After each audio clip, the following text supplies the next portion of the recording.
പിന്നെ ആദ്യം ഞങ്ങളുടെ ലക്ഷ്യം ഭൂരിപക്ഷം കിട്ടുക എന്നുള്ളതാണ്. ഭൂരിപക്ഷം കിട്ടിയിട്ടല്ലേ മുഖ്യമന്ത്രിയെ തീരുമാനിക്കാം. അപ്പോൾ മുഖ്യമന്ത്രിയെ തീരുമാനിക്കുന്ന ദേശീയ നേതൃത്വം, അത് രാഹുൽ ഗാന്ധി, മല്ലികാർജ്ജുൻ ഖാർഗെയൊക്കെയാണ് തീരുമാനിക്കുക. ഞാൻ പറഞ്ഞല്ലേ, മുഖ്യമന്ത്രിയെ തീരുമാനിക്കുന്ന ആദ്യം ഭൂരിപക്ഷം കിട്ടട്ടെ.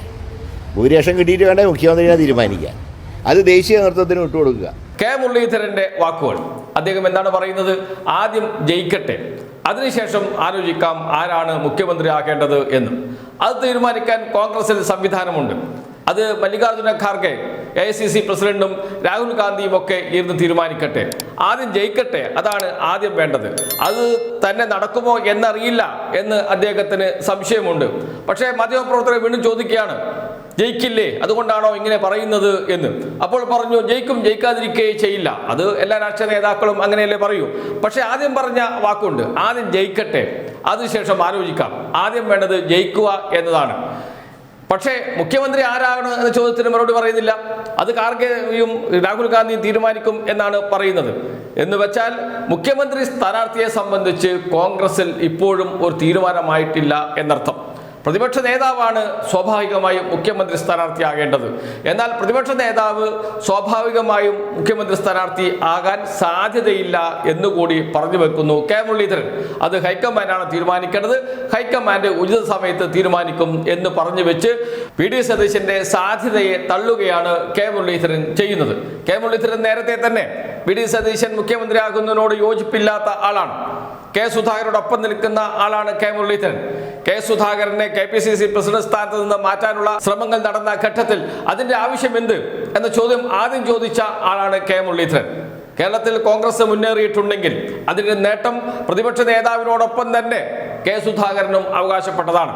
അങ്ങനെയാണെങ്കിൽ എന്തിന് കെ സുധാകരനെ മാത്രം മാറ്റുന്നു? ഈ ചോദ്യം ചോദിച്ച നേതാവാണ്, കോൺഗ്രസ് നേതാവാണ് കെ മുരളീധരൻ. അതുകൊണ്ട് തന്നെ കെ മുരളീധരന്റെ വാക്കുകൾ കേരളത്തിൽ വലിയ ചലനങ്ങൾ ഉണ്ടാക്കിയിരുന്നു, ചർച്ചകൾക്കിടയാക്കിയിരുന്നു.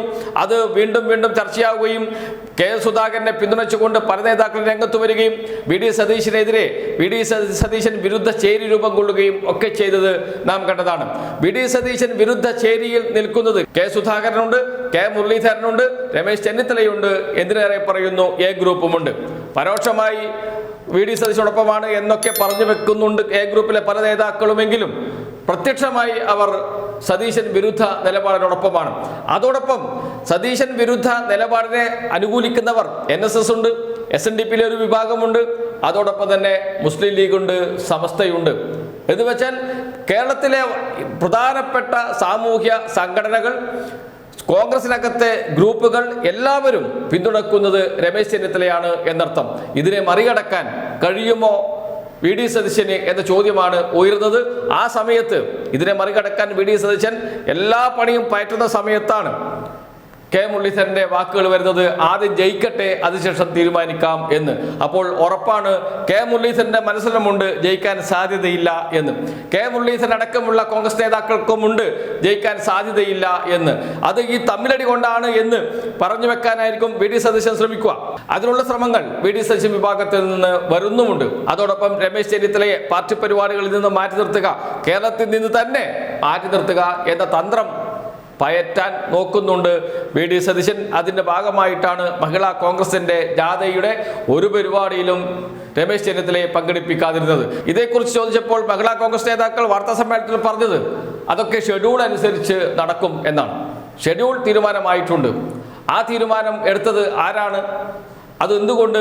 അല്ലെങ്കിൽ ഉദ്ഘാടന ചടങ്ങിൽ, സമാപന ചടങ്ങിൽ, അതുപോട്ടെ ഏതെങ്കിലും സ്വീകരണ ചടങ്ങിൽ പോലും എന്തുകൊണ്ട് പങ്കെടുപ്പിച്ചില്ല രമേശ് ചെന്നിത്തലയെ എന്ന് ചോദിക്കുമ്പോൾ ഉത്തരം പറയാതെ ഒഴിഞ്ഞു മാറുകയാണ് മഹിളാ കോൺഗ്രസ് നേതാക്കൾ ചെയ്യുന്നത്, VD സതീശന്റെ നിർദ്ദേശാനുസരണം. ഏതായാലും കോൺഗ്രസിനകത്ത് വലിയ അടി നടക്കുകയാണ് എന്നർത്ഥം. അതൊക്കെ കണ്ടുകൊണ്ടാണ് കെ മുരളീധരൻ പറയുന്നത് ആദ്യം ജയിക്കട്ടെ, അതിനുശേഷം തീരുമാനിക്കാം ആരാണ് മുഖ്യമന്ത്രിയാകുക എന്ന്.